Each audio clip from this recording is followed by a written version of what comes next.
Good afternoon, everyone. It's my honor to be joined by Whip Catherine Clark, Caucus Chair Pete Aguilar, one of our co-chairs of the Steering and Policy Committee, Nanette Barragan, Vice Chair of the House Democratic Caucus, Ted Lieu, five-term and under Representative Stephen Horsford, and of course, the top Democrat on the Rules Committee, Ranking Member Jim McGovern from the Commonwealth of Massachusetts, which is well represented to my right. Although we're always to your left. Yeah. That would be correct. We're on day 8 of the Republican healthcare crisis, a crisis that has been visited upon the American people for months and is causing great devastation to working class America, rural America, suburban America, small town America, the heartland of America, urban America, and black and brown communities all throughout America. House Democrats are here at the Capitol on duty and ready to reopen the government and enact a spending agreement that actually meets the needs of the American people, while at the same time addresses the Republican health care crisis that is devastating the American people and is causing premiums, copays, and deductibles to go up for tens of millions of Americans because of the Republican refusal to extend the Affordable Care Act tax credits. We're asking everyday Americans from all across the country to share your story about the premium increases that you are experiencing with your member of Congress, with your United States Senator, and certainly with any of us. If you've received a letter, or when you receive a letter in the next few weeks, we want you to reach out to us and share that letter with us. You can do it at democraticleader.house.gov/share your story. That's democraticleader.house.gov/share your story. We are fighting for you. We know that because of the Republican healthcare crisis and their refusal to address the Affordable Care Act tax credits that are on the brink of expiring, that millions of Americans are about to see their health care costs double, triple, or quadruple. And when you get that letter in the mail, share it with us. You can share it with us, as I indicated, and you can include a hashtag, my premium went up. My premium went up. And it's going up because of the continued Republican refusal to extend the Affordable Care Act tax credits. It's my honor to yield to our Democratic whip, Catherine Clark. Thank you so much, Mr. Leader. We are so grateful for your leadership and your vision at this point of healthcare crisis, and I'm proud to be here with these representatives in leadership of our caucus. Here's the terrible thing about the position that the Republicans have backed themselves into with healthcare. It hurts everyone. And this isn't about red states or blue states. These premium hikes, these cuts, are going to make healthcare more expensive and harder to obtain for every American. We had a hearing today in the Capitol, and we were joined by a 29-year-old woman, Mariah Plant from West Virginia. And she told us about her family's struggle. She is the full-time caretaker for her brother, Matt, who suffers a lot of disabilities and needs to be home and be on Medicaid. And without that support, she doesn't know how she would be able to provide for her brother. She also runs a small business and receives a tax credit so that she can afford health insurance under the ACA. So she is looking at potentially a cut to Medicaid that jeopardizes her ability to care for her loved one and her family, and in the immediate future, a steep rise in premiums and no ability for her to make that up. Her budget simply doesn't stretch that far. Like most Americans, she doesn't have that extra hundreds of dollars lying around a month to be able to afford health care. And that was the story from West Virginia. And as I look in my district, as premium notices are coming out, a couple in Massachusetts that makes $88,000 a year is looking at having their premium doubled. If we go to Speaker Johnson's hometown of Benton, Louisiana, that same couple making $88,000 will see a tripling of their premium, 3 times. That could be around $23,000 a year for that couple to pay. People can't afford that. 60% of families in this country cannot meet the basics, cannot afford the basics for their family. And these sort of dramatic jumps in premiums are what is going to pull them under. So here we are, and we implore the Republican Party, go talk to your neighbors and hear their anxieties about what's happening to their health care, what's happening in your shutdown you're imposing on them, and get on a plane and come back to Washington and get to work in reopening this government and protecting health care and the American worker. And with that, I am proud to yield to the chairman of our caucus, Pete Aguilar. Thank you, Whip Clark, and thank you, Leader Jeffries, for convening us here, for your strength in asking House Democrats to be here, to be present, to be here at work. This is day 8 of the Republican-led shutdown. It's the second week that House Republicans have refused to call us back to the House, the last session day being, I believe, September 19th. Rather than tackling the most pressing issues facing our nation, including the rising costs of healthcare, Republicans are running from their responsibilities. By failing to negotiate with Democrats to extend the Affordable Care Act tax credits, Republicans are guaranteeing that they are exacerbating this healthcare crisis. Take, for example, Iowa's 1st congressional district, represented by Congresswoman Mariannette Miller Meeks. This, by the way, is the same member who said she'll hold town halls when hell freezes over just this week. A 60-year-old couple earning $82,000 a year will see their annual premiums rise by 200%, $13,000 a year. Or another example, Republican Congressman Gabe Evans, Colorado district, a family of 4 earning just $64,000 a year will see their premiums increase 195%, or $2,500 a year. Think about that. Americans are already struggling with the affordability crisis, and they are being jammed with this healthcare crisis, all at the hands of Speaker Johnson and his Republican colleagues. And they're lying, claiming that they're the ones working around the clock to fix this healthcare, to help fix healthcare. If that's true, where are they? Where are they? While Democrats are here trying to solve this crisis that they created with their big ugly bill, the American people are smart enough to know that who is responsible for their healthcare costs going up.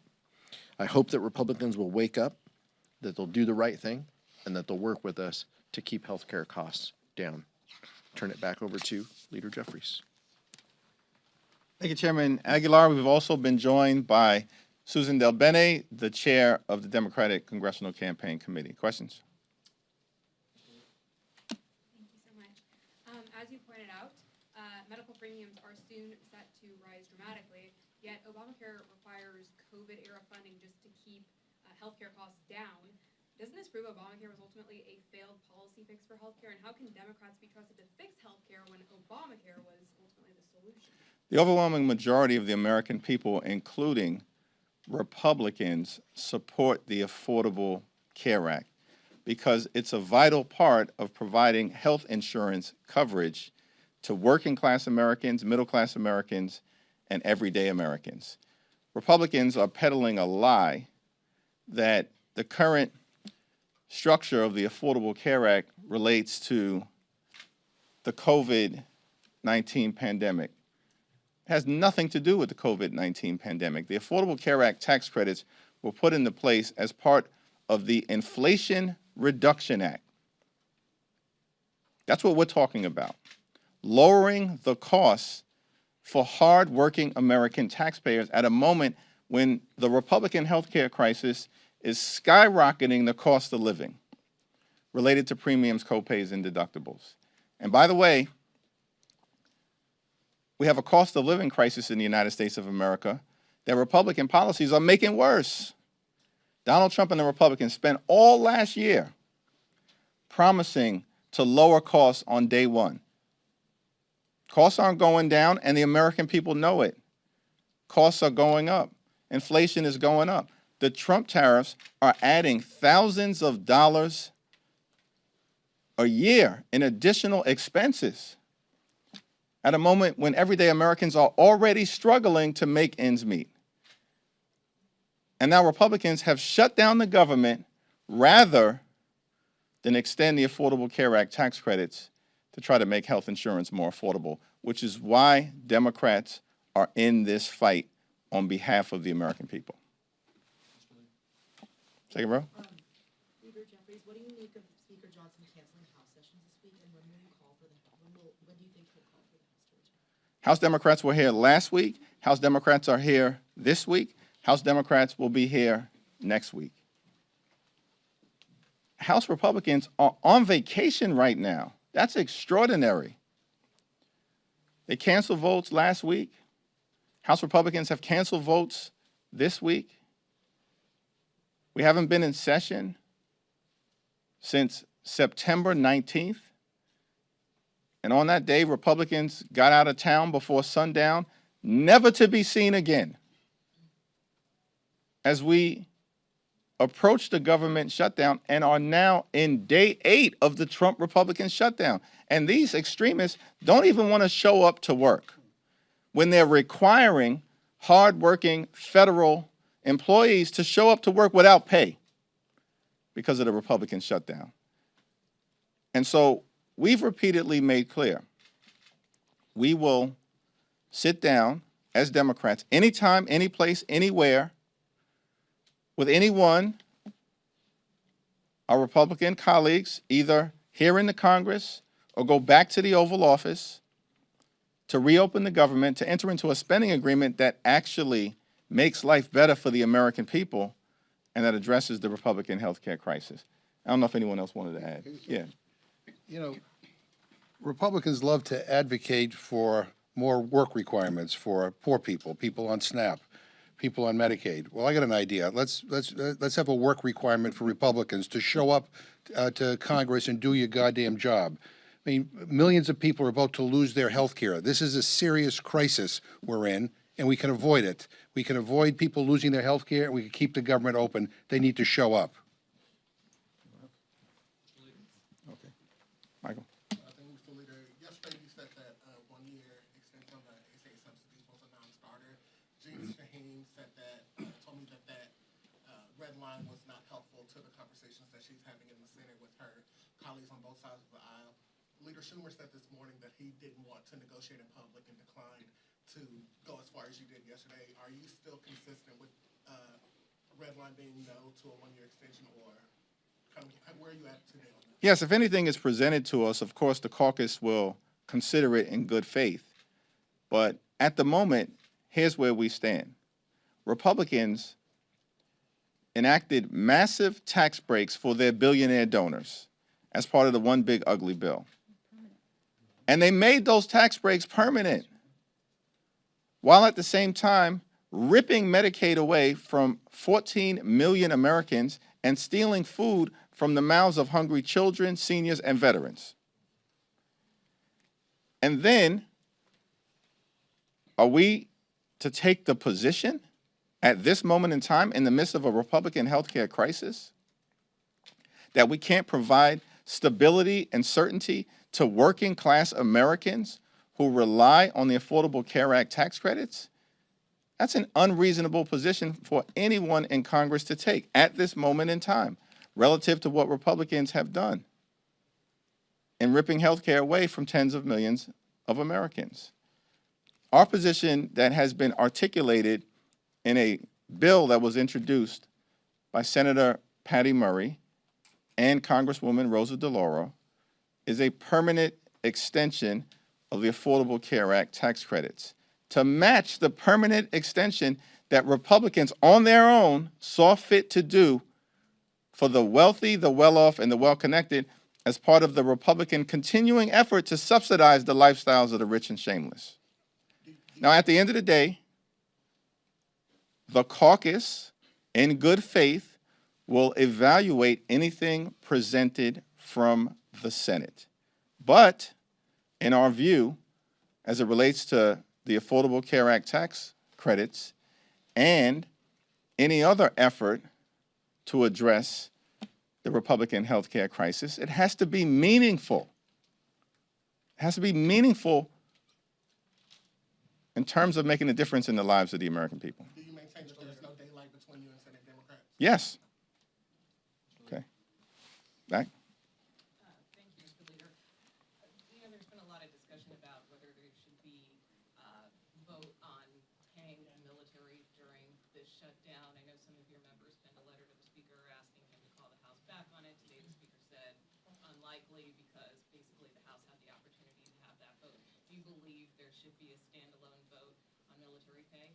I believe that we should pay our men and women in uniform, and I support the effort of our members to make sure that that takes place.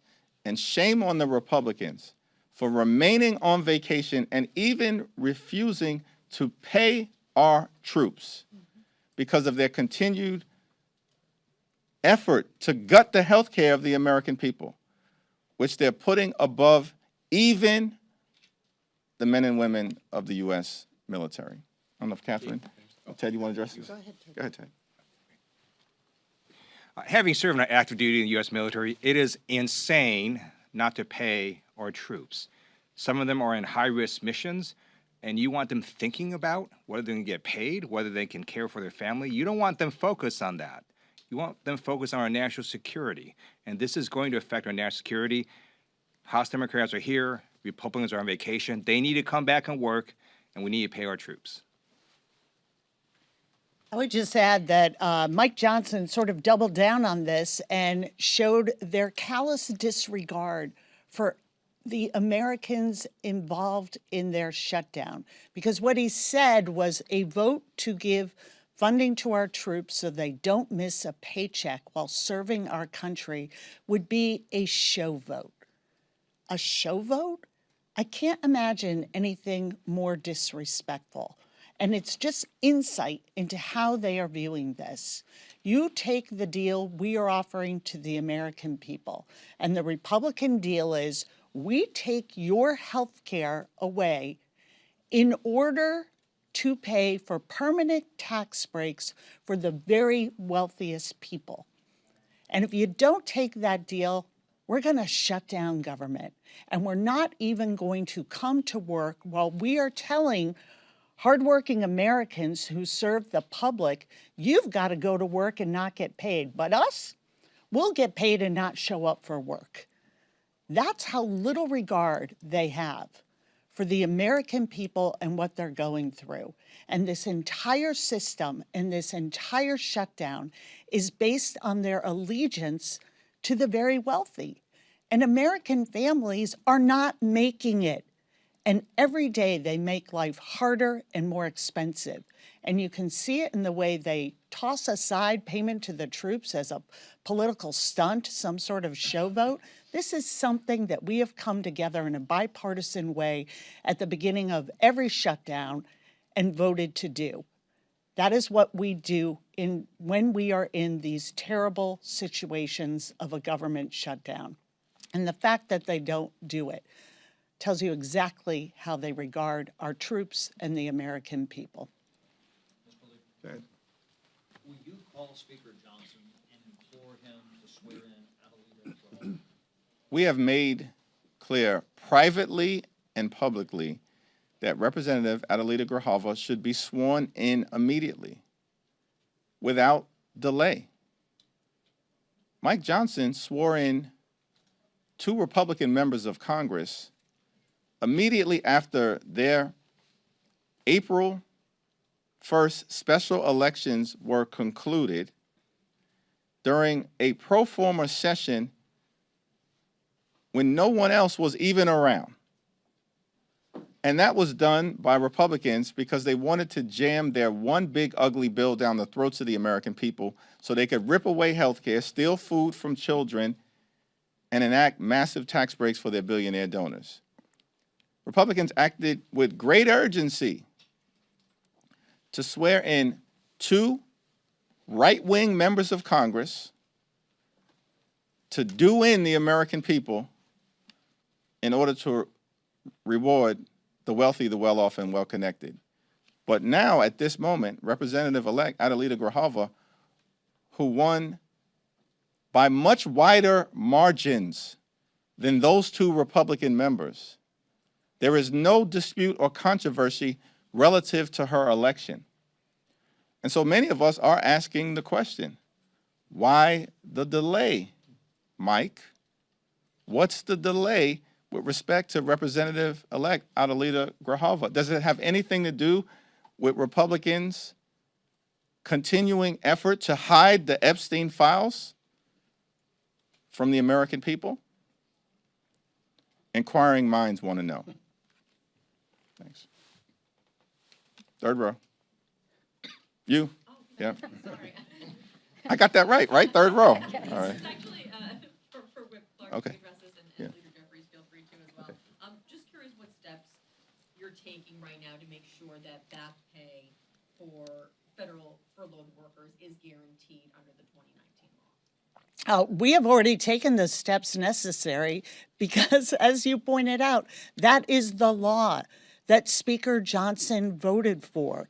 So we know what the law says, and we know that we cannot continue to stand by when the President of the United States says, you know what we're going to do? We're going to continue to make an already painful shutdown even more painful, sort of on the theory that, until morale improves, the beatings will continue on the American people.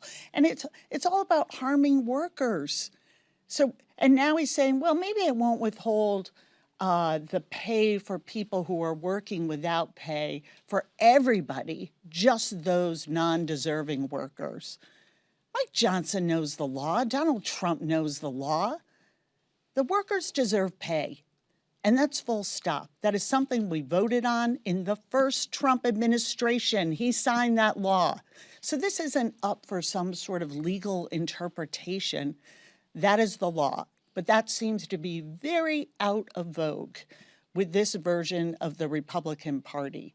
But the law is clear, and we are going to stand here for workers who are being put in the position of having to show up for their jobs and do their work without pay or be sent home and furloughed, and hope that the Republicans come back to Washington and end their shutdown and get people back to work. I want to give Nanette Barragan an opportunity to respond to the Representative-elect Adelita Grijalva situation. Nanette, of course, is the immediate past chair of the Congressional Hispanic Caucus. Well, thank you. I want to echo the leader's remarks and say, look, the Congressional Hispanic Caucus is at the largest it's been. You're going to add a new member. She was duly elected. She's ready to work. She's been showing up here. It's a real disservice, and I think a slap in the face to those constituents that voted for her, that she's not being sworn in to be able to do her work as an official member. And of course, we know that she is set to be the last signator on the discharge petition. So I continue to implore the Speaker to do the right thing. I believe he said yesterday he would get it done, and then they walked it back. But we have a Latina from Arizona who's ready and able, and let's not disenfranchise those voters as they have to sit and wait until the Speaker thinks, this political game ends.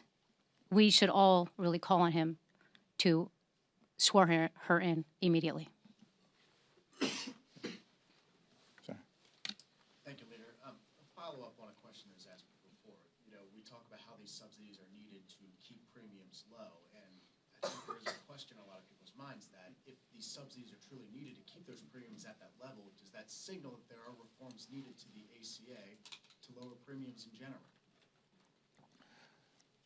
It's incredibly important to make sure that we extend the Affordable Care Act tax credits for working class Americans, middle class Americans, and everyday Americans. People like Mariah Plant, who we heard from earlier today. She's a 29-year-old from a rural part of West Virginia, a state that Donald Trump won by 41 points. Mariah is a small business owner who gets her health care through the Affordable Care Act, and that's made affordable by the tax credits. If those tax credits expire, health care will be unaffordable for Mariah. She'll have to pay thousands of dollars more per year, and she's already dealing with the adverse implications of the Republican assault on the health care of the American people related to the largest cut to Medicaid in American history. Why is that? Because Mariah is the sole full-time caregiver for her older brother, Matt. And Matt is legally blind, and Matt is someone who is entirely nonverbal, and Matt is someone who requires full-time care. And because of Medicaid as it currently exists, Matt is able to be cared for at home in a loving environment. But now that's threatened by the Republican assault on Medicaid. You know what's also threatened for Mariah and Matt?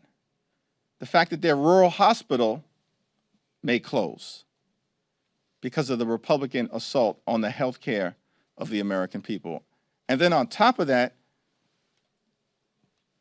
Mariah may not even be able to go see a doctor herself because of the Republican refusal to extend the Affordable Care Act tax credits. That's why Democrats are in this fight.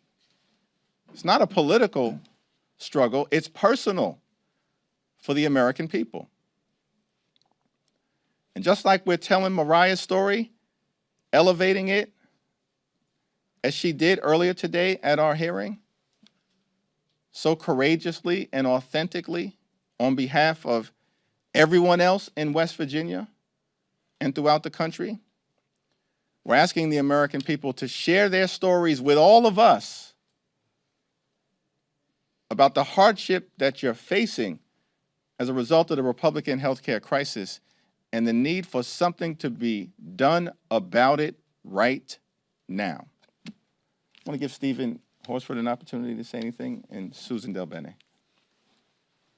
Well, thank you, Mr. Leader. I will just add, as a member of the Ways and Means Committee and Subcommittee on Healthcare, these enhanced premium tax credits, one, are supported by 78% of Americans, and they understand the impact of those tax credits to their ability to afford health care. And just like Republicans made a priority to pass massive tax breaks for the very wealthy, Democrats made it a priority to give tax relief to middle-class families so that they could afford health care.